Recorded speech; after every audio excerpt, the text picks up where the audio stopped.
This is Hannibal here from the Hannibal TV on YouTube. And today I have a very special guest. He's done many UFO related movies, including The Phenomenon, Moment of Contact, and his latest movie, which the stream link is in the description, but I'll put it up on the screen now. The Program, which in my opinion is his best UFO movie so far. James Fox, all the way from Vermont. How are you doing today, sir? Hey, thanks so much for having me on. I can't believe I just keep making UFO documentaries. What's wrong with me? Yeah, what initially got you into making these documentaries in the first place? Because the subject was a little bit more taboo, to say the least, when you began. I got laughed at, ridiculed, and made fun of probably the majority of my adult life until just a couple of years ago. Let me answer that question with a question. If if the U.S. government had definitive proof that we're not alone in the universe, and they were hiding that from the general public, I'm going to ask your audience how significant of a story would you guys consider that to be? And you can answer that question however. I am convinced it's happening, so it's a very difficult story to walk away from. It definitely is. And speaking of difficult stories, I know you might know, is the drone story over with? I heard you talking about it with Joe Rogan a couple weeks ago. Do you have any updates on that? Because I know you're in the loop with all the top guys in the UAP field. And I've asked every single one of my contacts, what's going on?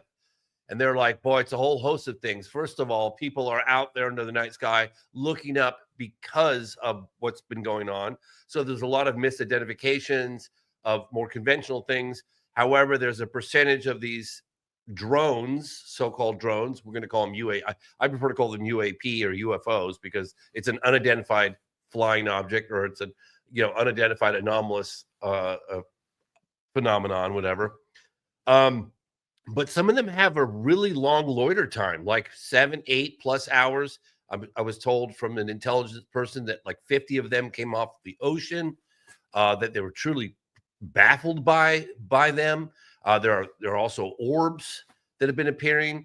So I would have to say, from all the people that I've collected data from, that the vast majority can and have been explained away in conventional terms.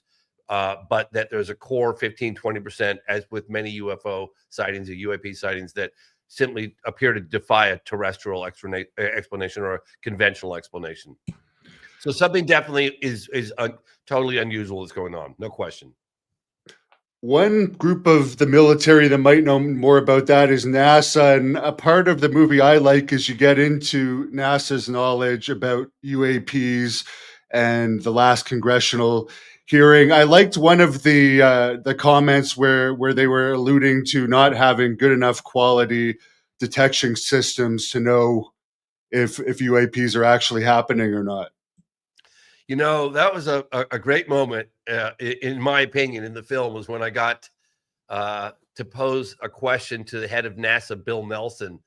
And they were very adamant on, they weren't going to be able to get to everybody in the room, but you can only ask one question. I had 3, but I got in 2. And then fortunately, another individual who was in the room got in the third question that I had, and that was about David Grush. But it was really funny because, first of all, the head of NASA, Bill Nelson, talks about this UAP year-long study, and they didn't have access to the classified information. I was like, well, that's weird. Why would you not have access to classified information? Every single intelligence person, everyone from the UAP task force tells me that the good stuff is classified. So that was set up in a way that was designed to fail, in my opinion. And then Bill Nelson says to the world, well, they're real. We don't know what they are, but they're not extraterrestrial. And I'm like, wait a minute. How can you say what something isn't when you don't know what it is? Right? It's like, that doesn't make any sense. And then, I don't know if you remember this part, he goes on the attack for David Grush because NASA's in the midst of a year-long investigation into UAP, right? They got a whole panel of people working with them. And in the midst of this investigation in 2023, you've got a high-level intelligence officer who would provide daily briefings to the president, right? Go, in an open congressional hearing, testify under oath to a bipartisan group of lawmakers that we have definitive proof. The government has definitive proof that we are not alone.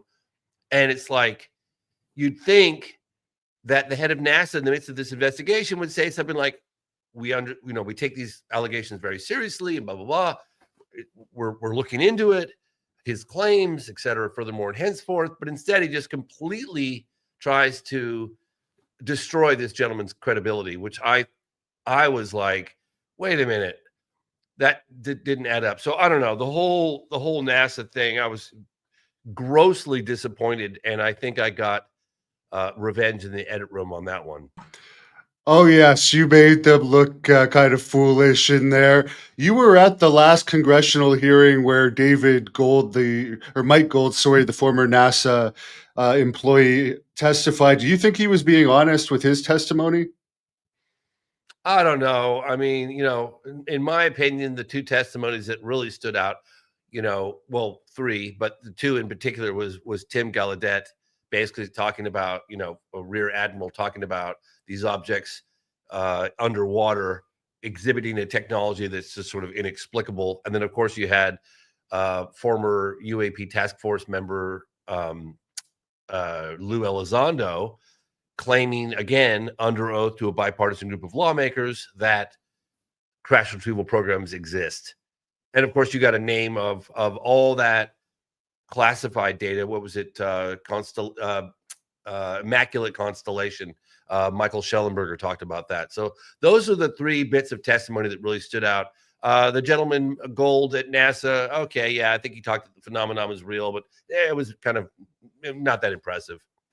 I don't know what he knows or doesn't know. Yeah, he was the one guy that seemed to get the most heat from coming out of that hearing. Yeah, I mean, the whole NASA, to me, it was just a colossal waste of time and resources. I mean, the guys designed that to fail, and they didn't say it. I mean, it was very, very disappointing, to put it mildly. Let's put it that way.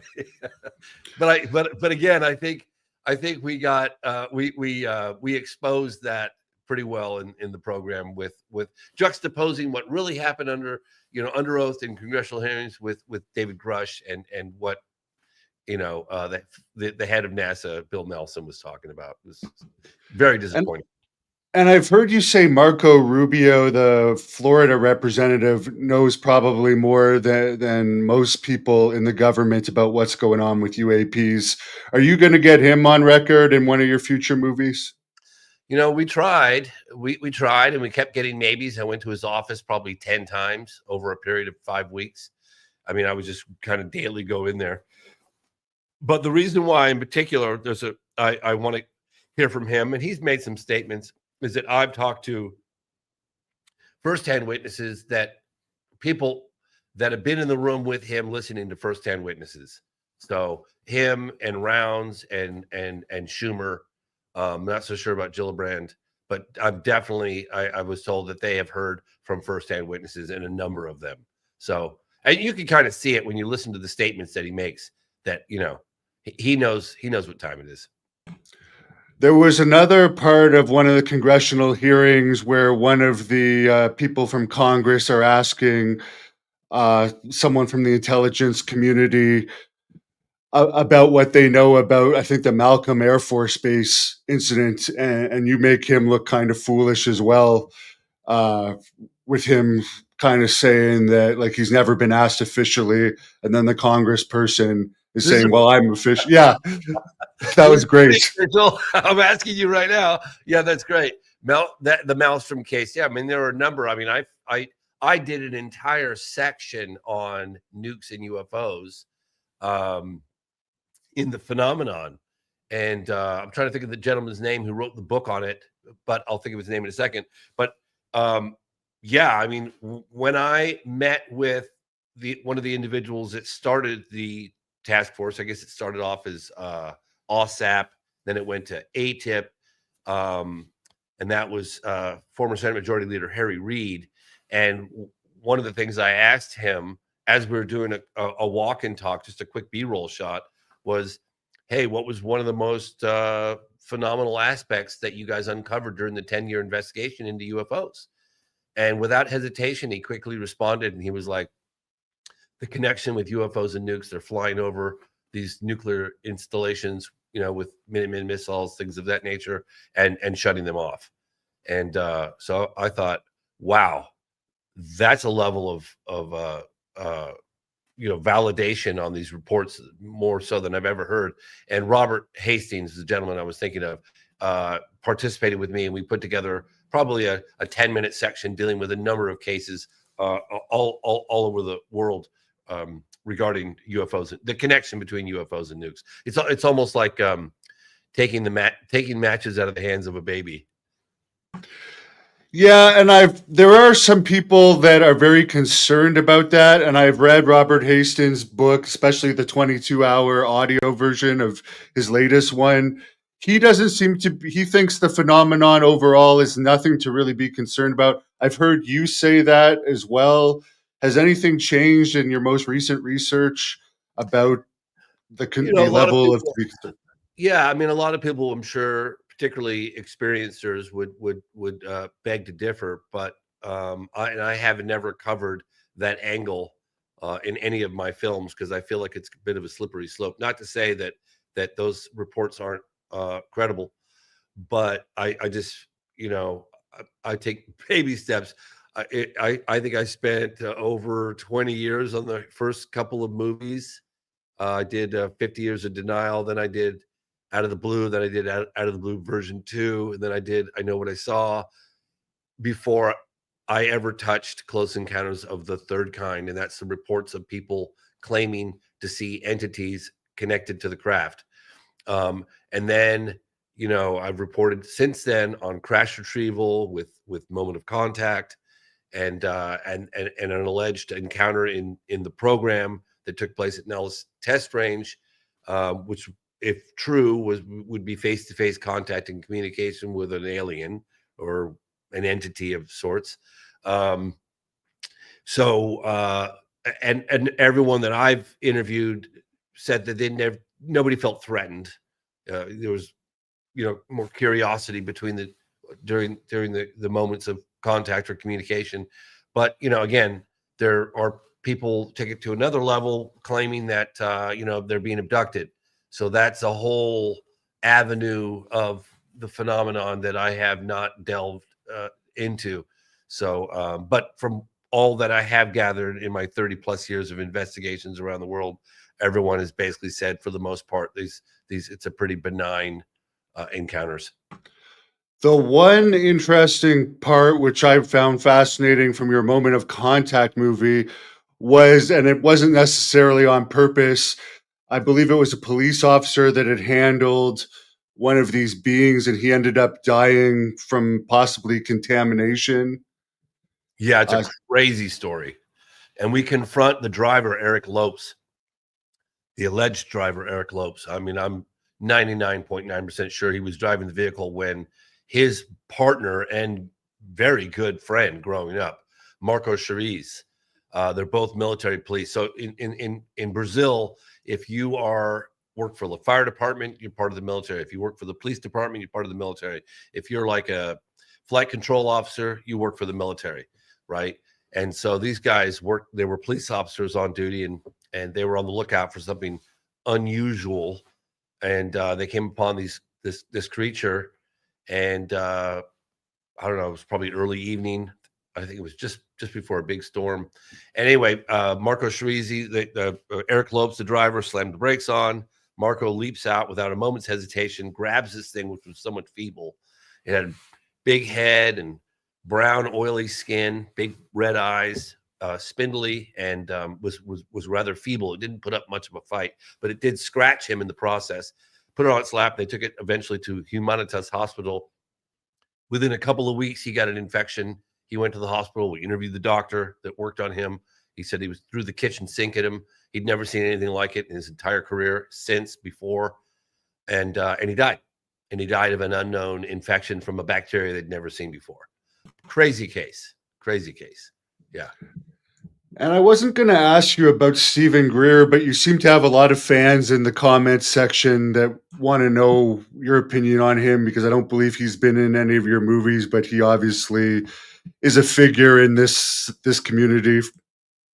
Yeah, Stephen Greer has been a force since the '90s, and everybody has like it's funny. It's like you I get criticized all the time for, oh, I spent time with this individual, or I went on this podcast, or I supported that, or I went on Fox News or Rogan or MSNBC or CNN. It's like no matter what you do in this field, you get criticized. It's like, oh, you're associated with this person. It's like we are our own worst enemy. And I think Stephen Greer has moved the needle, regardless of what you think. He's a very bright guy. I don't agree with everything he says, but a lot of people don't agree with everything I say. So, but he's a nice guy, wickedly smart, and he has a slightly different way going about things. But he's been talking about waived, unacknowledged special access programs since before the rest of us. So, tip my hat to the guy. What do you think about the people that insinuate that Colares Brazil attack may have been a government black ops program back in the 70s? I don't believe that. I don't believe that because there was allegedly very credible reports, one of which of contact of actually a close encounter of the third kind, and also I'm told very credible reports that the United States military is in possession of film footage of an object, very large triangular shaped object that came out of the Amazon during that time. So I think it was the phenomenon. Maybe they were taking blood. I don't know what that was. That's a crazy case, and it spanned for a long time. It might have been a couple of years. I don't know the exact time frame, but it was 1977. Jacques Vallée wrote a book on it, or he's got a lot of information on that case. But there was an individual that I feature briefly in Moment of Contact, military individual, who died under suspicious circumstances right after we went public. But allegedly there was contact during that time. Close encounter of the third kind. The one most interesting part of your movie that I really liked to me was the Gary McKinnon part. Yeah. The British hacker, which I don't know if he's ever actually been interviewed on the subject of what he actually found out about UFOs in that military hack until now. Isn't that crazy that he was going to take his life? Like if he was going to be extradited from England, which that court proceedings went on for over 10 years, and a lot of people got involved. And it's amazing to me just how relevant that case is today, even though it was over 20 years ago that it happened. And I remember, gosh, obviously I was making my first, actually maybe my second documentary out of the blue when he was arrested. And that was just a massive story. I mean, he was in all the headlines. It was incredible. And I think, quite honestly, and this is just me speculating, I think the real reason that he was not extradited to the United States is that I think that the U.S. did not want to have a very public, hearing, court trial, that he was going to reveal what he saw when he hacked into the systems at Johnson Space Center, because he came upon what he, in his opinion, a high resolution image of a UFO, which I'm told by all the people in the task force and all the people that I've ever interviewed, that there's a database, sensory database of high resolution 4K imagery of craft that don't make any sense, and it's being hidden from us. And he also came up with a document that said there was supposedly extraterrestrial officers or something in the Yeah, it was military. non-terrestrial officers. So you can kind of just make with I don't I don't know what that means. I mean, is it people? Is it like astronauts, non-terrestrial officers? I have to say that when I interviewed a gentleman named Jason Sands, and he talks about this alleged encounter in the desert Nellis Test Range in 1994, and he was dressed up as an officer or one of them. but it didn't have any dirt on his outfit, on his uniform. I did have to reflect back on what McKinnon claimed to have seen. So, who knows? I don't know. I don't know. You make up a good point about McKinnon, though, because I'm watching that and he did hack into military systems. And to think that his only punishment is he can't live England or Wales for the rest of his life, I guess he has to stay there. Just that seems like a pretty easy punishment. But when you think about he'd have to reveal more information in a public hearing, that totally makes sense. That's just my take. I could be wrong, but that's just my take. And he went through hell. It's a controversial story because some people on the inside, it's like, oh well, he was violating. He broke the law and he penetrated, but he was just innocently, young guy, just extremely curious as to whether or not the U.S. government was hiding definitive proof that we're not alone, and he got pay dirt.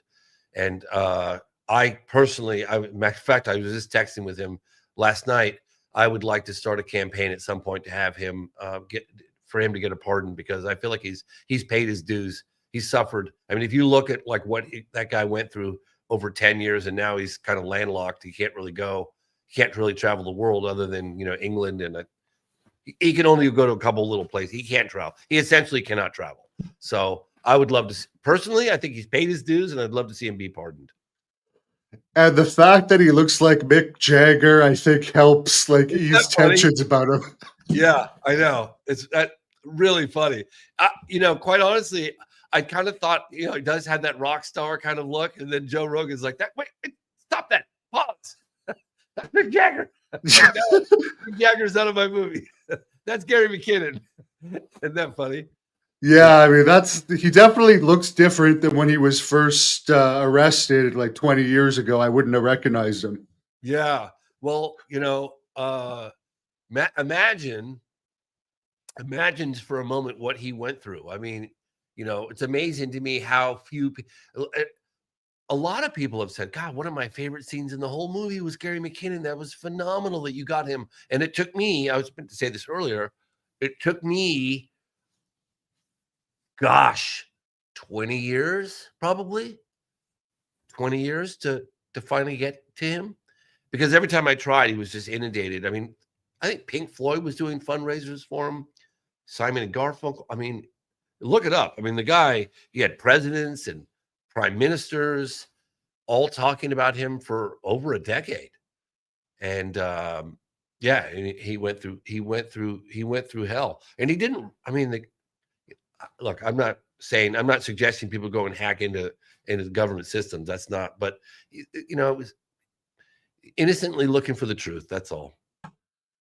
I think he should get pardoned. I really do. Well, there you go. I think he's paid his dues. I really do. If anyone could get a campaign going for that, it would be you. Another topic you get into in this program movie is the Wilson Davis memo. Could you just give us a brief version of what that is for those of us that don't know a lot, other than it's been put in the congressional record now, which you talk about, but we always hear about this, but not a lot of people understand it. Oh my gosh. I have the memo right over here in my office. I read that thing so many times. I was like, how am I gonna like just get the essence of that memo, because I could have made a whole documentary on it, and that actually involved Stephen Greer as well. But it quickly, basically, it was about an alleged meeting that took place with aerospace engineer Eric Davis, possibly Hal Puthoff, who's in the movie, with Rear Admiral Wilson, and about a crash retrieval program. And it took place in the parking lot of EG&G, which was a subcontractor technology aerospace with the government in Nevada. And it was like 2002 when the meeting happened. I'd have to go look at my records. But in any case, it was about this admiral found the crash retrieval program. and it was hidden. It was an unacknowledged or waived unacknowledged special access program, I believe, under the DOE, Department of Energy. That's the most difficult place to find things, or the least amount of oversight. And they had this meeting, and they revealed the details of this crash retrieval program, and that it was a big contractor, aerospace contractor. I think it was. They alluded to Lockheed Martin, and they had a craft, a fully intact craft. I believe that was the 1953 Kingman, Arizona case. You can look that one up. And the document was never intended to go public. It was Eric Davis and Admiral Wilson. And when Edgar Mitchell, Apollo 14 astronaut, sixth man to walk on the moon, died, it was part of his in his files, in his cabinet files. And there was a gentleman, I think, from Australia who walked that document out of the home of Edgar Mitchell's home, and it eventually got made. It was released. I'm not sure exactly who made it public. Probably get criticized for not remembering that, but it did go public, and it ultimately read in, and all the names, like nothing. That's the fortunate thing about this document. None of the names are redacted, so all the meetings that took place and the locations and all that stuff are all in this memo. And we decided to feature the memo in the film, and I tried to just to kind of whittle it down to just the essence of it, and that's essentially it. And it's on the record now in Congress, because it got brought up in the first congressional hearing that was put on by Representative Andre Carson in 2022. And you show the clip of them bringing that up to the military representatives who denied knowledge of anything about it. Yeah, in fact, I talked to a guy that was the Senate Armed Service Committee, and I was like, well, why don't you guys subpoena, Admiral Wilson? And it was like, well, we actually were on the verge of doing that, and we contacted him. And he said in the memo, Wilson said, if this ever leaks, I'll deny it. I'll deny it, and I'll take it to my grave, deny it. And lo and behold, it leaked after 20 whatever years. And Admiral Wilson said, look, you can subpoena me and you can bring me into a skiff, but I'm going to tell you the same thing I'm telling you now in the skiff. So, essentially saying it's like about as useful as a broken pencil, and that would be pointless. So, but I still think they should try. But look, there's another correspondence that former Deputy Assistant Secretary of Defense for Intelligence Christopher Mellon talks about in the film. In fact, I wanted to feature that because it also talks about the crash retrieval program and the names of the gatekeeper and all that stuff. That is redacted, but Mellon and I don't. A lot of people don't understand. Maybe they don't see the significance of that document, but maybe I didn't report on it as well as I should have in the film. But there was a document that's provided to select members of Congress that Christopher Mellon has from 2020, and it has the name of the gatekeeper for the crash retrieval program, and two other names of people that found it, and a specific case talks about the 1953 Kingman, Arizona event where they claimed that the UFO just landed, and then the occupants got out and walked away. It was almost like a gift. But that document's got the gatekeeper's name, and unredacted version of that was given to Arrow and select members of Congress. Now, what are gatekeepers? Because it seems like in this you discussed that they actually refer to themselves as gatekeepers too, which I always thought it was just a slang term until I saw that movie. People that control access to the program, who gets read in, who doesn't. Very interesting. And what do you think the purpose for that craft that you said seemed to land for the government to just find? Well, because I asked people in the aerospace engineers that I cannot give any names out, but I asked them face to face, what do you mean? What do you mean it landed? And what do you mean? They're like, it landed and the occupants got out and left. I was like, well, how do you know that? Like, did people see the occupants? They said, well, because it landed, it didn't crash, and the doors were open. Like, it just came down, landed, opened it up, and walked away. Like it was a gift. 1953, Kingman, Arizona. Yeah. And one of the individuals was like, it didn't have a scratch, like not a scratch. It's like, didn't have a scratch on it. It was like perfect. I don't know if they got it working. I have no idea. No idea. Have Yeah. you received yourself any threats or blowback for putting all this out public? You know, I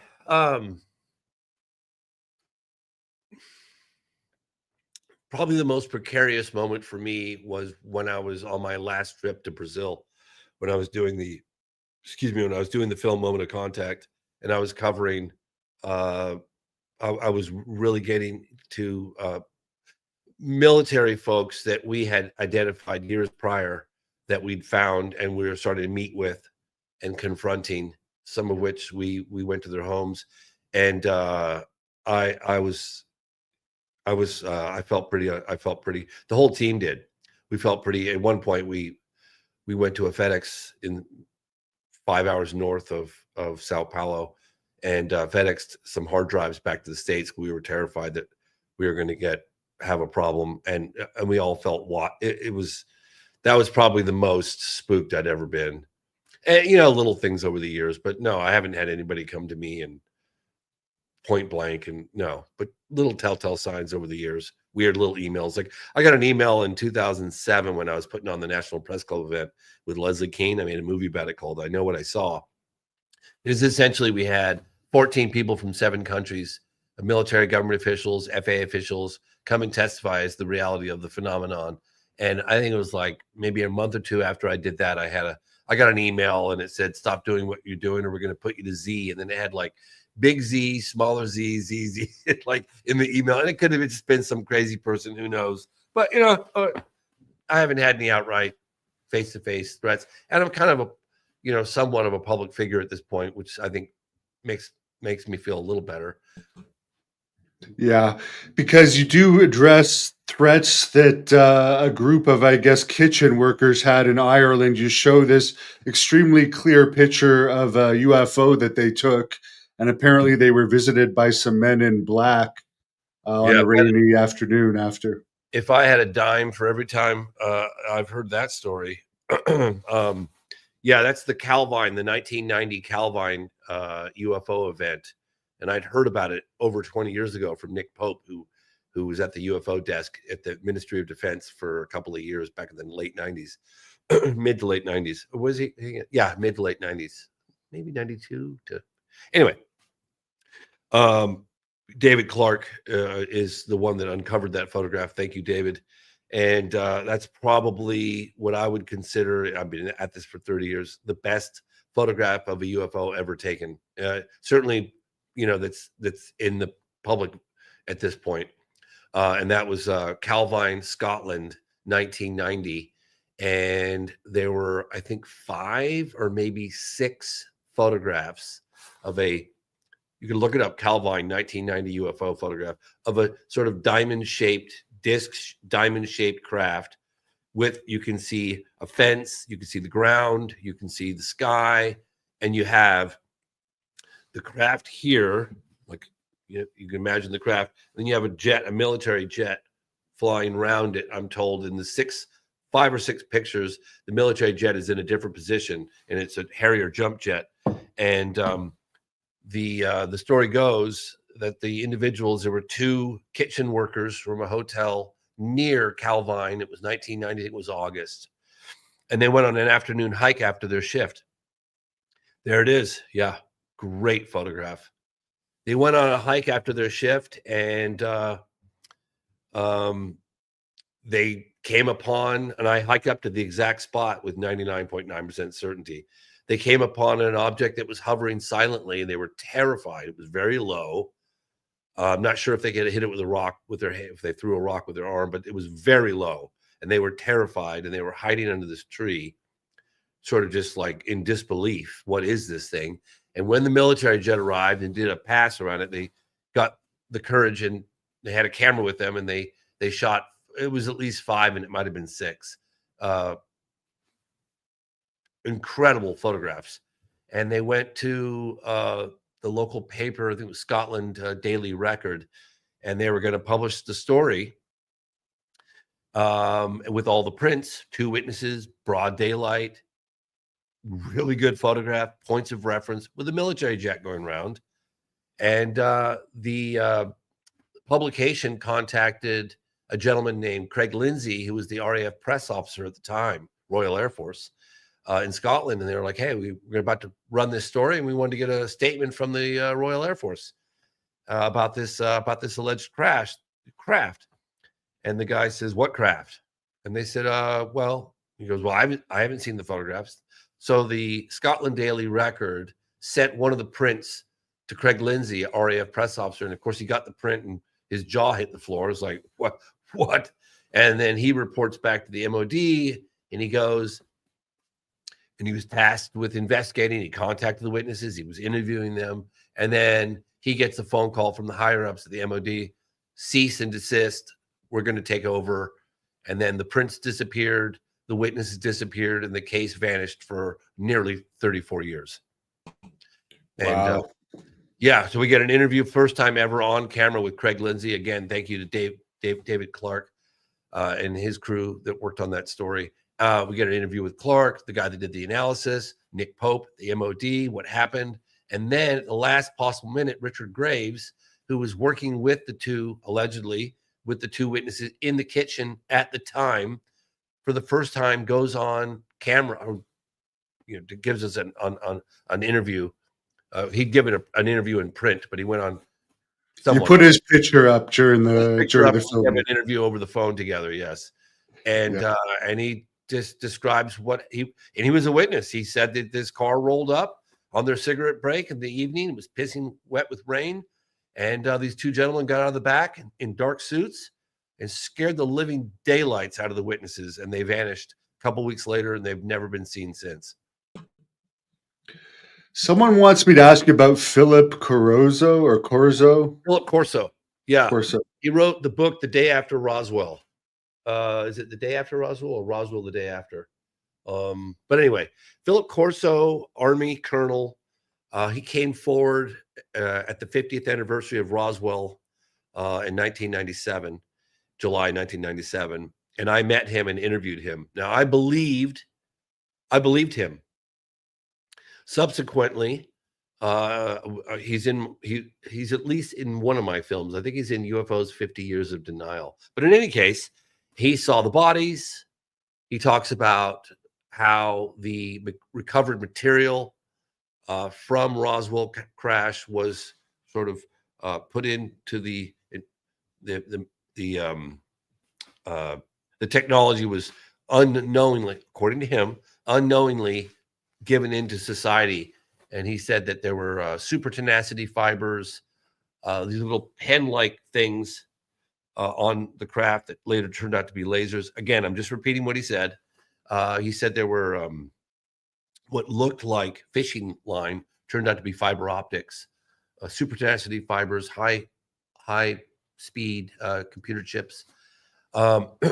His book went to publication, and according to Corso, what he told me is that it was riddled with inaccuracies, but they rushed it to print because they wanted to ride the wave of all the interest for the 50th anniversary of Roswell at the time. And then he was, I think he was suing.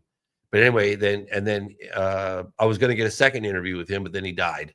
I don't know if he had a heart attack or what happened.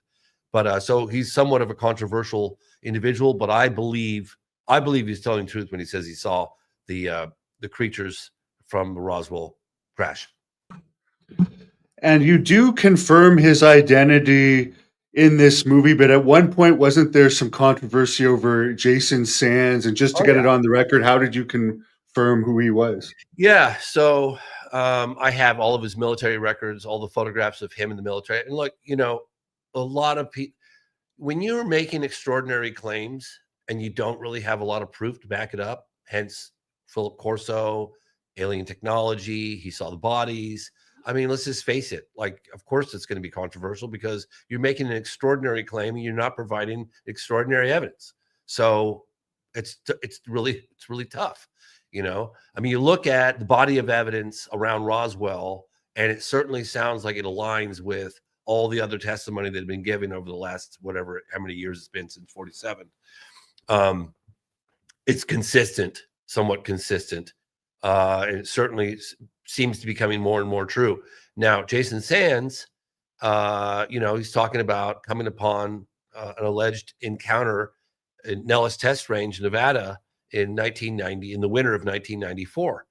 And that's a tall, that's a big story. If true, him and his unit came upon an individual that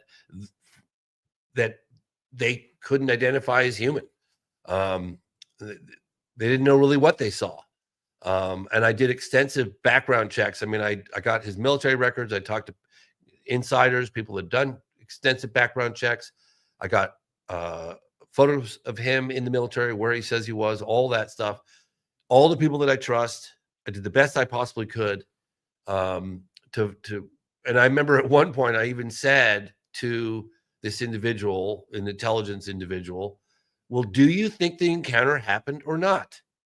And they paused and they were like, yeah, we think it happened. I was like, all right, well, I'm going to feature it.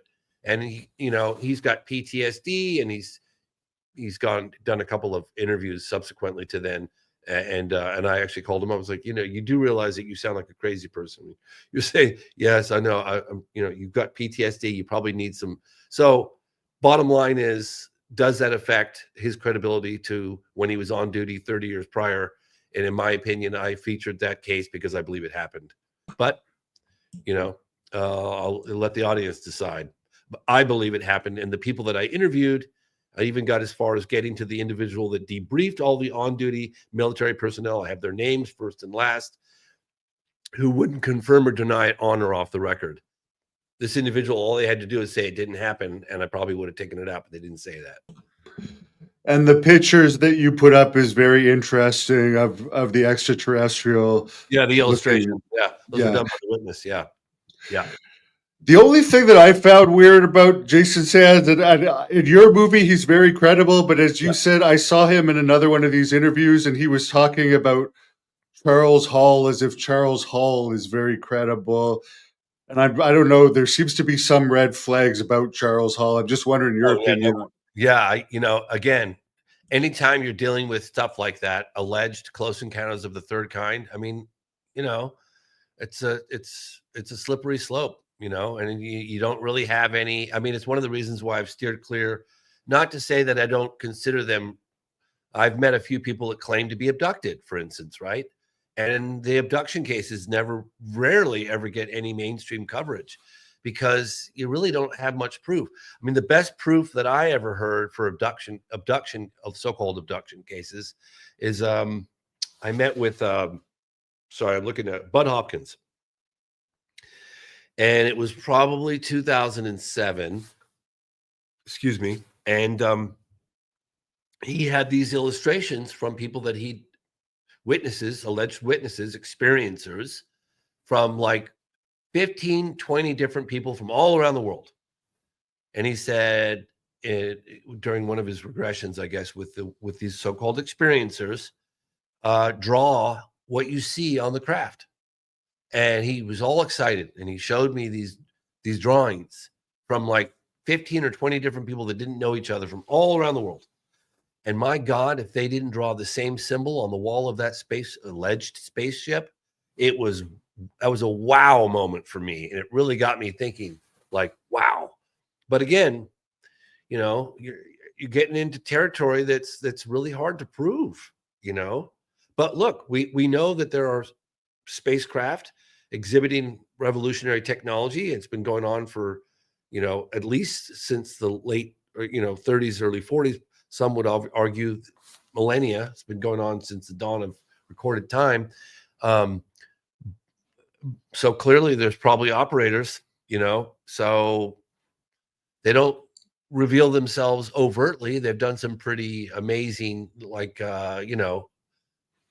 case in point, they hovered over O'Hare Airport, in broad daylight in, what was that, 2005, 2006, Phoenix Lights, Hudson Valley, Bentwaters. They've done some pretty astonishing moves, but they haven't, all they'd have to do is hover over the Macy's Day Parade and it's game over. They haven't done that.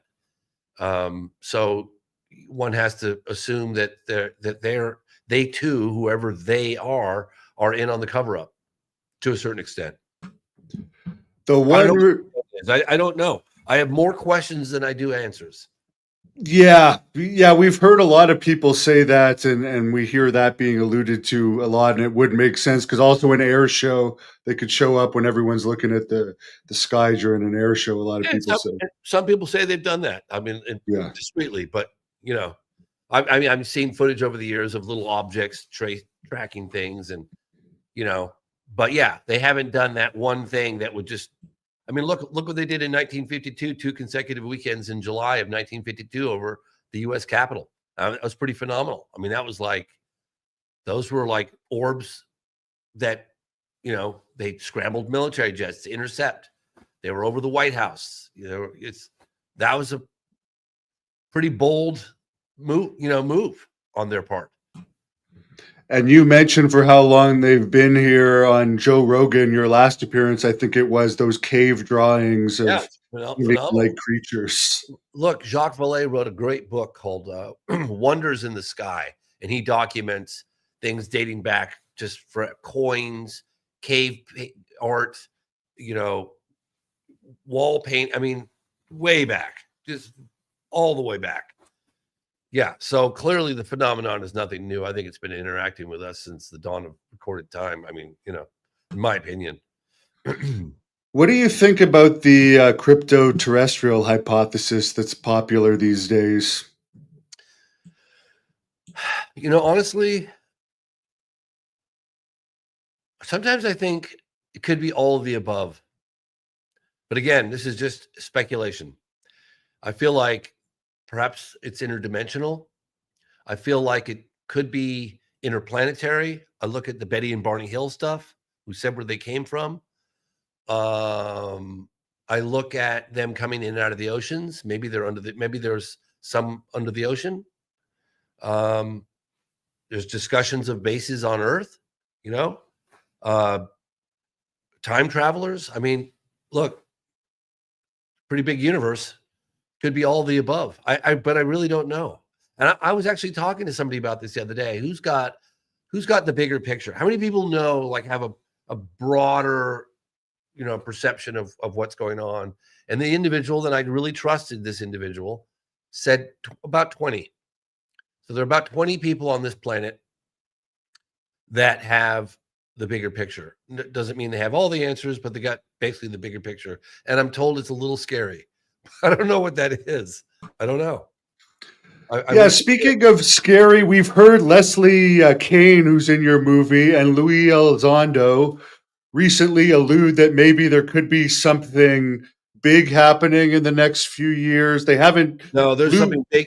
There's something big happening sooner than that. Okay. What do you know about this? I'm not talking about it at all. That's it. But it's happening. It's happening and it's big. Yeah, okay. I got it from a source that I absolutely trust. And that's all I'm going to say. Very interesting. It's big and it's supposedly imminent. We've heard Lou say that's why he called his book Imminent, because this is supposedly an imminent thing that's going to happen. What I heard was pretty exciting. Yeah. So I don't know what's going to stop it. I doubt it.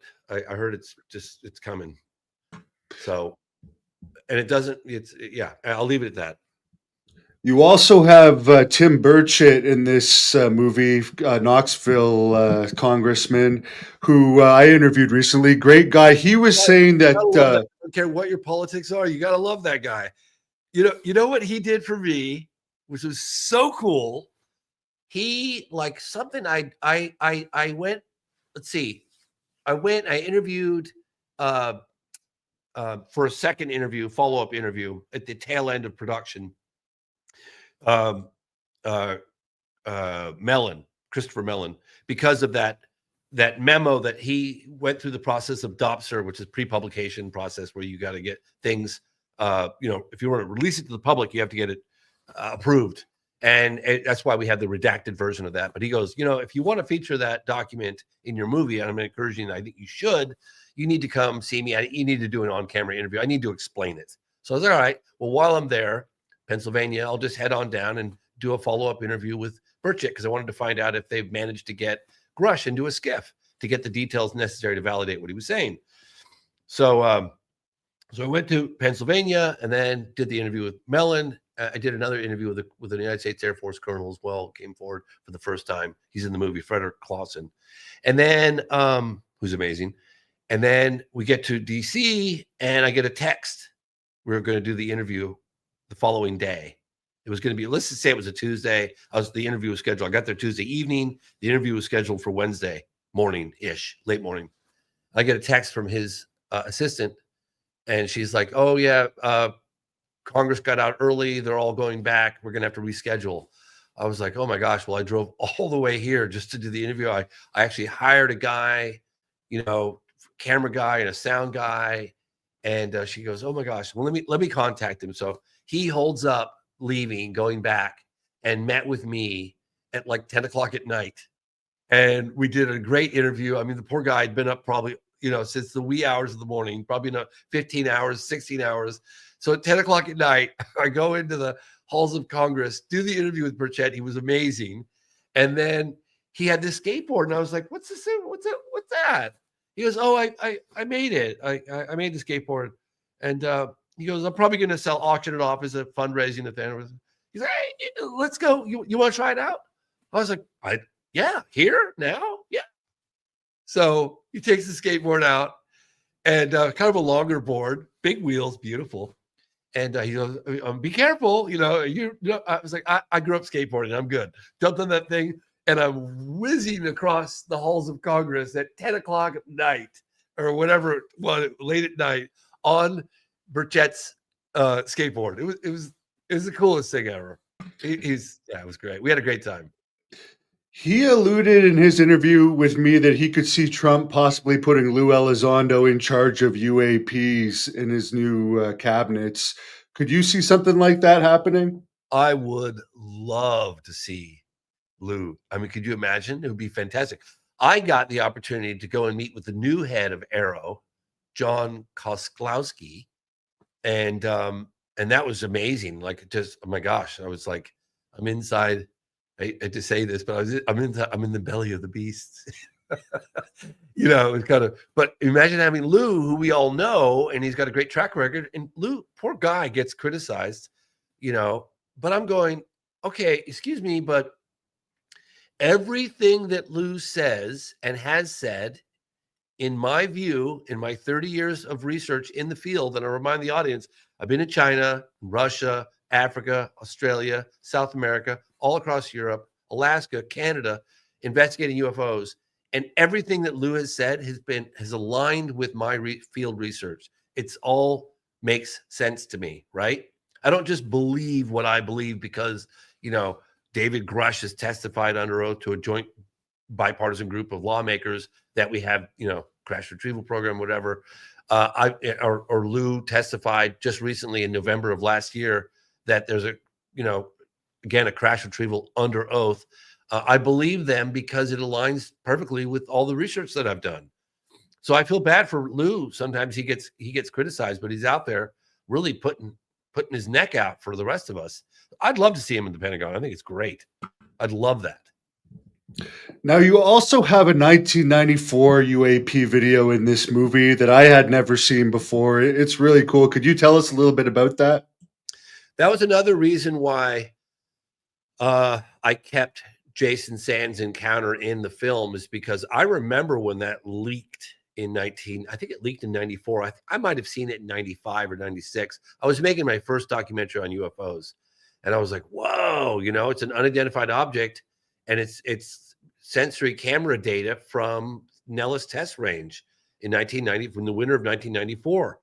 And I remember the reporting on it back in the 90s. And I thought that was pretty damn cool. It leaked, right? And you hear the voices, you hear them talking. What is it? Oh my God, there it is. Like, and it's doing, flying around, hovering, doesn't have any wings. It's just a weird looking thing. And that's why, I reported because Jason Sands sort of filled in the blanks on that because he was out on the range 3 days later when his alleged encounter occurred. But pretty cool stuff. It's the 1994 Nellis Test Range UFO, and we cleaned it up and actually sent the audio to a professional audio specialist who cleaned up the audio, and you can hear the audio a lot better in the film than what you'll find on YouTube.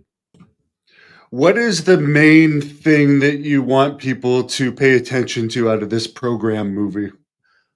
That there is an unprecedented effort going on with a bipartisan group of lawmakers to really find out with legislation and NDAA, the National Defense Authorization Act, bills that have been signed into law, to really find out what the intelligence agencies know about UFOs, or now referred to as unidentified anomalous phenomenon. And it's never before in history anything is like it. And that to people be made aware of it, to take what's happened in the last 7 years, I think most people have missed it. And to that's why I put the program together. People will go, oh, well, I watched the program. It's the big nothing burger. I'm like, do you not get what I'm trying to do here? We're all like the community of people that are witnessing what's happening are looking at mainstream media going, are you not paying attention? Like, this is who I catered this film towards. Sure, there's some nuggets in there for the real enthusiasts like myself as well. Case in point, details on Calvin and Gary McKinnon and some juicy tidbits with the crash retrieval program. But for the most part, it's for the uninformed to know what's going on. And you hear it directly from the congressional hearings, people both in front and behind the scenes. We're living in unprecedented times, man. I've been at this for 30 years. They're not putting the genie back in the bottle. This stuff's coming out. And we just I want the people to support, whether they believe the phenomenon is real or not. Let's find out what they really know and support this movement. And you have Hal Puthoff and Gary Nolan in this saying that they actually know more than they say in this, but they can't reveal it or they'll go to jail. I'm trying to find out right now what the president of the United States can do to provide a level of immunity for these whistleblowers. Like, what needs to happen? I'm literally looking into that now, because the current whistleblower protection is not adequate as of yet. They're going to need to bolster that and make it a little better. I mean, people are coming forward, first-handers. Kirk McConnell talks about it, former Senate Armed Service Committee member, staffer. Let's see, he retired in 2024, but he talks about, I think it was 8 or 12 first-hand witnesses have met with city members of senators. I don't know about the House. Wasn't sure about that. I think it was 8 or 12. In fact, I did a post on X, which is a phenomenal moment in all my career. You can find me on X now, formerly known as Twitter, at James C. Fox. James C. as in Charles Fox. And a couple of posts ago, probably maybe a week, maybe 2 weeks, there was a platform that we did on Reddit, in which we had Kirk McConnell and we had Lenval Logan, former UAP task force guy, talking about the phenomenon and what's been going on. And I asked Kirk, what was it like to be in the room with these senators and firsthand witnesses? And he describes it, and he puts us in the room. And in that clip that's on my X, just go find it and listen to it, because it's amazing.